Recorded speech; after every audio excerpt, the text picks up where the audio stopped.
ஓம் அமிர்தேஸ்வரியே நமஹ. இன்னைக்கு உபதேசாமிர்தம்ல ஒரு சூப்பரான ஒரு விஷயத்தை பார்க்க போறோம். என்ன அப்படின்னா, பாவ தரிசனம் முடிஞ்சு அம்மா எல்லாருக்கும் தரிசனம் கொடுக்கறதுக்காக வராங்க. பாவ தரிசனம் அப்படின்னா, இப்ப அம்மா என்ன ட்ரெஸ் போட்டிருப்பாங்க, ஒயிட் கலர்ல ட்ரெஸ் போட்டு தரிசனம் கொடுக்குறாங்க. அம்மா சின்ன வயசா இருக்கும்போது பாவ தரிசனம் காளி மாதிரியே வேஷம், அது வேஷம்னு சொல்லக்கூடாது, காளியாவே மாறி அவங்க தரிசனம் கொடுப்பாங்க.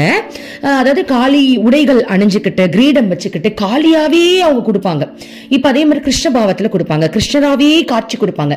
அது ஏன் கொடுக்குறாங்க அப்படின்னா, மக்கள் அப்ப அதை முழுமையா அதை பார்க்கும்போது அந்த ஒரு உணர்வு தோன்றும் இல்லையா, அதற்காக எக்ஸாம்பிளோட சொல்லணும் அப்படின்னா, இப்ப பகவத்கீதையில விஸ்வரூப தரிசனம் கிருஷ்ணர் கொடுப்பாரு, அர்ஜுனனுக்கு கொடுப்பாரு. அப்போ அவர் கேட்ட கேள்வி எல்லாத்துக்குமே அந்த விஸ்வரூப தரிசனத்தை பார்க்கும் போதுதான் அந்த ஆத்மார்த்தமான இறைவனை அவர் அனுபவிச்சிருப்பார்.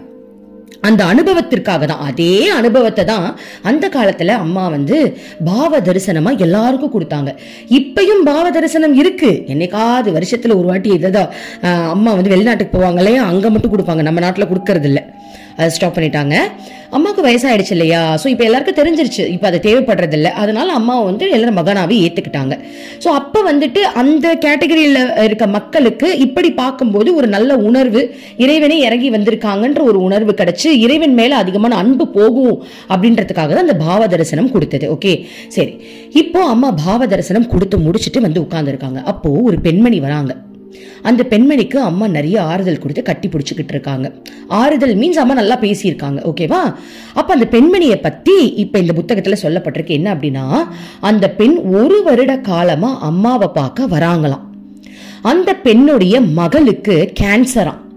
சோ எத்தனையோ டாக்டர்ஸை போய் பார்த்து கேன்சர் அடுத்தடுத்த ஸ்டேஜுக்கு தான் உயர்ந்ததே தவிர்த்து, கேன்சர்னா அப்படிதான் இல்லையா, என்னதான் நம்ம ட்ரீட்மெண்ட் பண்ணாலும் அதை டக்கு டக்கு நெக்ஸ்ட் லெவலில் அடைஞ்சிக்கிட்டே இருக்கும். அது நம்மளுக்கு தெரிஞ்ச விஷயம் தான். ஸோ அந்த மாதிரி அந்த குழந்தைக்கு சரியாகவே இல்லை போல் இருக்கு. எத்தனையோ மருத்துவர்கள் கிட்ட போயிட்டாங்க. அது ஒரு குழந்தைக்குன்னா அம்மாக்கு எப்படி இருக்கும், அந்த ஒரு மனசு எப்படி தவிச்சிருக்கும்.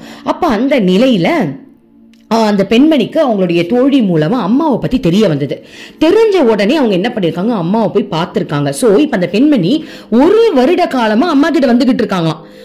இப்ப இதோட சேர்த்து 1 வருஷமா அவங்க வந்துகிட்டு இருக்காங்க. பாருங்க, நடந்து முடிஞ்ச கதையை தான் இந்த புக்ல நம்மளுக்கு சொல்லியிருக்காங்க. அந்த பெண்மணியோட பொண்ணு இருக்காங்க இல்லையா, அவங்களுக்கு கேன்சர் இல்லையா, அந்த பொண்ணுக்கு கேன்சர்னு அம்மா கிட்ட சொன்ன உடனே அம்மா என்ன பண்ணாங்களாம், மூளை கவலைப்படாத, இந்த விபூதிய உன்னுடைய குழந்தைக்கு தினமும் கூடுன்னு சொன்னாங்களாம். சோ இந்த அம்மாவும் என்ன பண்ணிருக்காங்க, அந்த 1 வருஷமா அந்த குழந்தைக்கு அந்த விபூதியை தண்ணியிலையோ சாப்பாடுலயோ கலந்து கலந்து கலந்து கலந்து அம்மாவை நினைச்சு பிரசாதமா ஊட்டியிருக்காங்க. ஊட்ட ஊட்ட ஊட்ட கேன்சர் படிப்படியா கிளியர் ஆச்சாம். யாராலையுமே நம்ப முடியல. டாக்டர்ஸ்லாம் இது எப்படி சாத்தியம்ன்ற அளவுக்கு அவ்வளோ ஆச்சரியத்தோட பார்த்தாங்க. அந்த கேன்சர் அதுல இல்லவே இல்லையா, அந்த கேன்சர் செல்லே அழிஞ்சிருச்சான். கம்ப்ளீட்டா கியூர் ஆயிட்டாங்களா அந்த பொண்ணு. கம்ப்ளீட்டா கியூர் ஆனதுக்கு அப்புறம் அந்த பொண்ணையும் கூட்டிக்கிட்டு அம்மா கிட்ட ஒரு 3-4 தடவை அவங்க வந்திருக்காங்களாம்.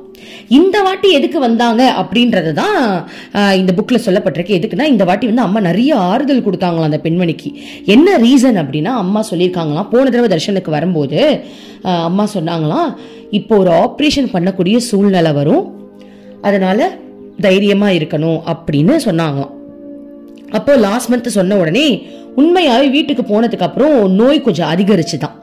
அதிகரிச்சதுக்கு அப்புறம் அவங்க என்ன பண்ணிருக்காங்க, ஹாஸ்பிட்டல்ல போய் கேட்கும்போது உடனே ஆப்ரேஷன் பண்ணணும்னு சொன்ன உடனே அம்மா சொன்ன மாதிரி ஆப்ரேஷனுக்கு இவங்க ஒத்துக்கிட்டாங்களாம். ஒத்துக்கிட்டு 2 நாள்ல பொண்ணுக்கு ஆப்ரேஷன் போல் இருக்கு. அதனாலதான் அம்மாவை பார்க்க வந்திருக்காங்க. நீங்க தான் ஆப்ரேஷனை நல்லபடியா பண்ணி வைக்கணும், அதுக்குதான் அம்மா ஆறுதல் கொடுத்துட்டு இருந்தாங்களாம். அதெல்லாம் இல்ல, சரியாயிடும், அம்மா பாத்துக்கன்னு சொல்லி ஆறுதல் கொடுத்தாங்க போல் இருக்கு.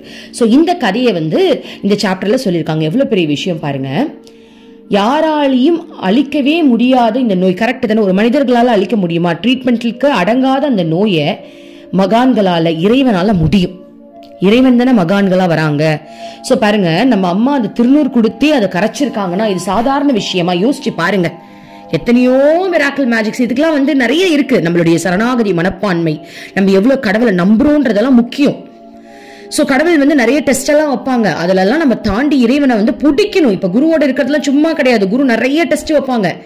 எல்லா டெஸ்டும் எந்த டெஸ்ட் நீ வச்சாலும் சரி ஐ லவ் யூ அதுதான் இருக்கணும். ஒரு குரு கிட்டயும் ஒரு கடவுள் கிட்டயும் நம்ம கொடுக்க வேண்டிய ஒரே விஷயம் நம்மளுடைய அன்பு. I love you.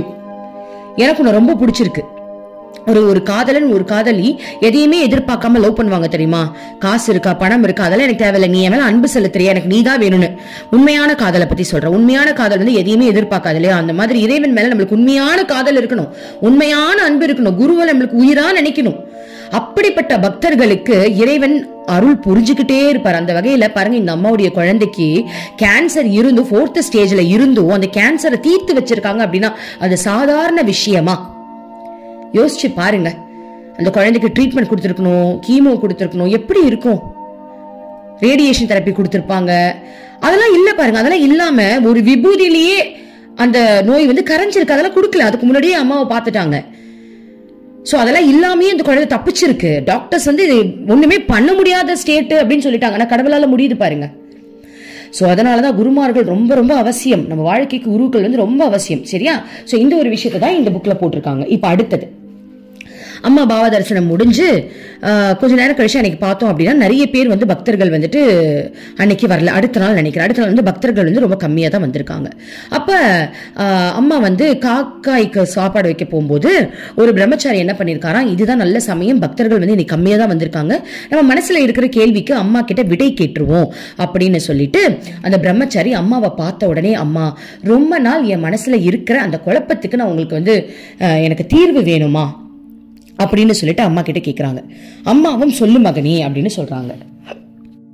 அம்மா, கர்மாவும் மறுபிறவி இது ரெண்டுமே வந்துட்டு உண்மையாமா? கர்மாவுக்கும் மறுபிறவிக்கும் என்னமா உறவு இருக்கு? கர்மாவால தான் நம்ம மறுபிறவி எடுக்கிறோமா? கொஞ்சம் சொல்லுங்கம்மா அப்படின்னு கேக்குறாங்க. அதுக்கு அம்மா சொல்றாங்க, மகனே, ஒவ்வொரு மனுஷனையும் உடம்ப சுத்தி ஒரு ஒளிவட்டம் இருக்குமா. நாம் பேசுவதை டேப்பில் பதிவு செய்வது போல இந்த ஒளிவட்டத்தில் நம்முடைய எல்லா செயல்களையும் பதிவு செய்யப்படுகின்றன. நற்செயல்கள் செய்தால் ஒளிவட்டம் பொன்னிறமாக காட்சி கொடுக்கும், தீய செயல்கள் செய்தால் கருநிறமாக காட்சி கொடுக்கும். என்ன சொல்றாங்க அப்படின்னா, நம்மளை சுத்தியே ஒரு ஒளிவட்டம் இருக்கான். அந்த ஒளிவட்டம் பாத்தீங்க அப்படின்னா நம்ம நல்ல பேசி நல்ல எண்ணத்தோட நல்ல செயல்கள் செஞ்சு இறைவனையே நம்பி ஒரு நல்ல ஒரு வாழ்க்கையை வாழ்ந்துகிட்டு இருக்கோம். மனதளவில் அந்த ஆன்மீக வாழ்க்கையை வாழ்ந்துகிட்டே நல்லது செய்யறோம் அப்படின்னா, அம்மா ஒரே வார்த்தை நல்லதுன்னு சொல்லிட்டாங்க, நான் உங்களுக்கு இன்னும் கொஞ்சம் எக்ஸ்பிளைன் பண்ணி சொல்றேன். ஓகே, நம்ம நல்லது செஞ்சிட்டோம் அப்படின்னா நம்மளுடைய ஒளிவட்டம் பொன்னிறமா இருக்குமா. பாருங்க, கடவுளே சொல்றாங்க இறங்கி வந்து இந்த விஷயங்கள் எல்லாம், இதெல்லாம் உண்மை, பொன்னிறமா இருக்குமா. ஓகே, ஆனா கெட்டது செய்யறோம், நம்ம வந்து நிறைய கெட்ட வார்த்தைகள் பேசுறோம், நல்லது நினைக்கவே மாட்டேங்கிறோம், பொறாம போட்டி இதே எண்ணத்துல வாழ்றோம். வாழ்றது மட்டும் இல்லாம துரோகம் செய்யறோம், மத்தவங்களை வந்து அழிக்கணும்னு நினைக்கிறோம், மத்தவங்க என்ன அழிக்கணும்னு நினைக்கிறாங்கன்னு சொல்லிட்டு அவங்களுக்கு நம்மள வருத்திக்கிட்டு அவங்க நினைச்சு வந்து ஒரு கவலையிலேயே விழுந்து கிடக்குறோம். இந்த மாதிரிலாம் இருக்கும் அப்படின்னா என்ன ஆகும் அப்படின்னா, நம்மளுடைய அந்த ஒளி வந்து மங்களாகி அப்படியே கருப்பு நிறமா மாறிடுமா. ஒன்ஸ் அது கருப்பு நிறமா மாறிடுச்சு அப்படின்னா, நம்ம செத்து போனதுக்கு அப்புறமும் இறந்ததுக்கு அப்புறமும் அந்த கருப்பு அந்த வட்டம் அந்த நம்மளுடைய உடம்புனே வச்சுக்கோங்களேன், நம்ம உடம்பு வந்து கரெக்டா மேலேயே போகாதான். அந்த ஒளி வட்டம் இருக்கு இல்லையா, அந்த கருப்பு வட்டம் அது பூமியிலேயே இருந்துருமா, அது மேல போகவே போகாதான். கடைசியில வந்து புழு பூச்சிக்கெல்லாம் அது உணவா மாறி திரும்பவும் அது பிறவி எடுக்குமா. ஆனா அதே நம்ம வந்து நல்லா வாழ்ந்துட்டோம் அப்படின்னா அந்த பொன்னிறமான ஒளிவட்டம் இருக்கு இல்லையா, அந்த ஒளிவட்டம் ஐஸ்வர்யங்களை நிறைய அட்ராக்ட் பண்ணுமா. அப்ப அந்த ஐஸ்வர்யங்களை நிறைய அட்ராக்ட் பண்ணும்போது என்ன ஆகும், நம்மளுக்கு நிறைய நல்ல விஷயங்கள் நடக்கும். நம்மளுடைய ஆத்மாவும் இறந்ததுக்கு அப்புறம் ஈஸியா இறைவன் கிட்ட போகும், இறைவனை நினைச்சுக்கிட்டு இருந்தோம் அப்படின்னா. ஓகேவா? சோ அம்மா பாருங்க, அம்மாவே இந்த விஷயங்கள் சொல்றாங்க அப்படின்னா நம்ம அதை சரியா புரிஞ்சுட்டு நம்ம அந்த வாழ்க்கையை வாழணும். இதுதான் உண்மை. நம்ம இங்க சம்பாதிக்கிறது முக்கியம் இல்ல, நல்லா தெரிஞ்சுக்கோங்க. நம்ம இப்ப எல்லாருமே வந்துட்டு உலக வாழ்க்கைக்காக ஓடிக்கிட்டு இருக்கோம். அதை விட முக்கியம் இன்னும் இந்த பூமியில எத்தனை வருஷம் இருக்க போறோம், அதுக்குள்ள நம்ம புண்ணிய பலன்களை சேர்க்கணும். புண்ணியத்தை சேர்க்கணும் அப்படின்றத முதல்ல ஞானத்தை சேர்க்கணும். ஞானத்தை ஒழுங்கா அடைஞ்சா மட்டும்தான் சரியான புண்ணியம் எதுனே தெரிஞ்சுக்கிட்டு புண்ணியத்தை பண்ண முடியும். நிறைய பேர் நினைப்பாங்க புண்ணியம் தானே, என் சொந்தக்காரங்களுக்கு பண்ணிட்டு போறேன், என்ன அதுவும் புண்ணியம் தானே நினைப்பாங்க.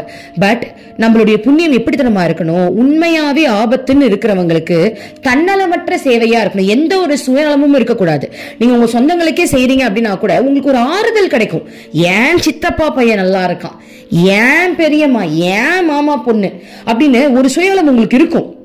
ஆனா உண்மையான சேவை எது அப்படின்னா தன்னலமற்ற சேவை. பலனே எதிர்பார்க்காது. சரியான ஆபத்துல போய் நம்ம செய்யற அந்த நல்ல எண்ணம் இருக்கு இல்லையா, அதுதான் முக்கியம். அதுதான் நம்மளுக்கு பலன் கொடுக்கும்.